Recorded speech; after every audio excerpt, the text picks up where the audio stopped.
your forecast first. Sponsored by Matex Heating, Cooling, and Plumbing. Well, weather conditions here are going to be going downhill a little bit here later this week. We're going to see on the satellite radar picture more rain showers showing up. As you can see, we've got a little bit of rain that's out there right now down near Effingham.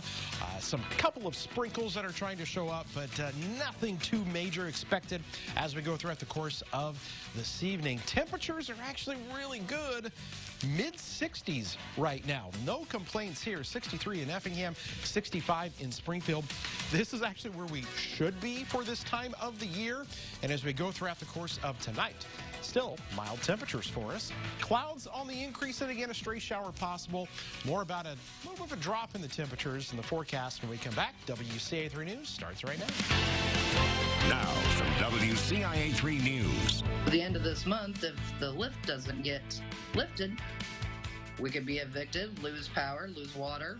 It's something their stimulus check was supposed to prevent. But where this couple filed their taxes means they're stuck in limbo. Is it happening to you too? Plus, police say a murder suspect drove from Wisconsin to central Illinois, where they believe he could still be on the loose.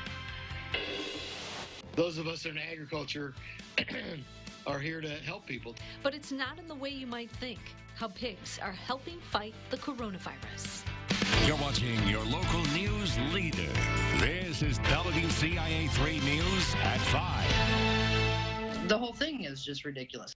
Thousands are still waiting on money from their stimulus checks, and that includes a Mattoon couple. But they're having trouble getting to the bottom of the problem.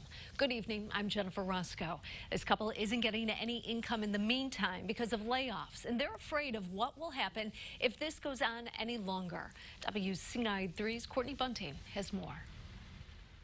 It's a waiting game for many when it comes to this stimulus check. But for Paul and Tiffany Landman, they don't know when it will end. The Mattoon couple filed their taxes through H&R Block. They have a card through that company called an Emerald card. That's where their money from all their tax returns goes. And it's also where their stimulus check is supposed to be deposited. But 5 days after they were told their money should arrive, it isn't there. Despite their attempts to get answers, they've heard nothing back. We still have a world running, and this virus cannot continue to be the excuse. Like, they need to get this taken care of. This is the United States of America. It should never happen to begin with. So, and there's people much worse off than us. In the meantime, they're trying to raise 2 kids with little income. Paul was laid off from his job, and one of their kids needs surgery. The IRS website now says their money should arrive Friday. But Tiffany says they're already past the point of desperation. At the end of this month, if the lift doesn't get lifted, we could be evicted, lose power, lose water. In Mattoon, Courtney Bunting, WCIA 3, your local news leader. H&R Block says the IRS is determining when and how the stimulus checks are distributed. They say they are processing payments as soon as they get them. The Department of Public Health announced another 1,100 new cases of coronavirus in the state. That includes 59 new deaths. There are now 31,000 cases reported and 1,349 people have died. For a breakdown of county-by-county numbers, download the WCIA 3 News app. We have new information on a story we told you about this morning. We now know the name of a man who was killed in Danville. It happened on Columbus Street today. 21-year-old Caleb Cordes was shot several times and died. Another victim was shot in the leg. He was taken to the hospital. Investigators say the two were outside of a home when someone went up to them and just started shooting. People in the community are urging others to stop the violence.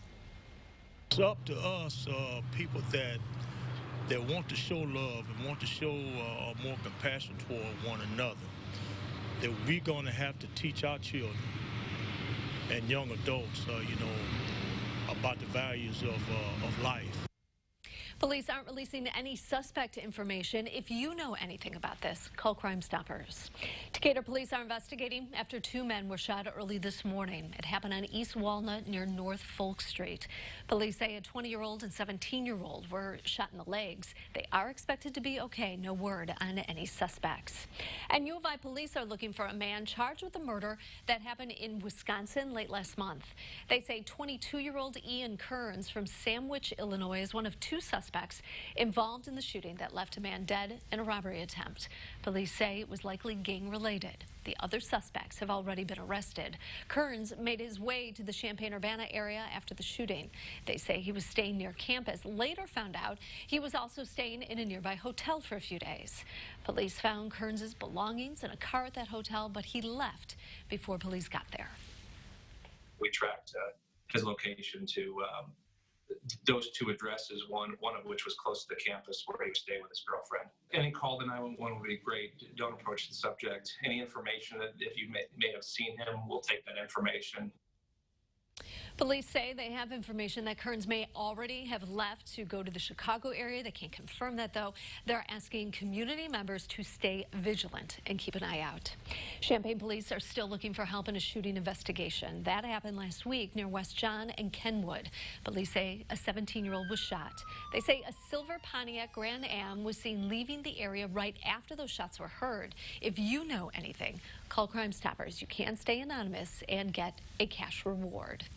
You might have seen the Facebook trend of posting your old senior pictures as a tribute to this year's graduating class. You may have posted your own. We have one you don't want to miss. Plus, U of I researchers are getting a handle on the ventilator shortage crisis, how pigs played a role in that.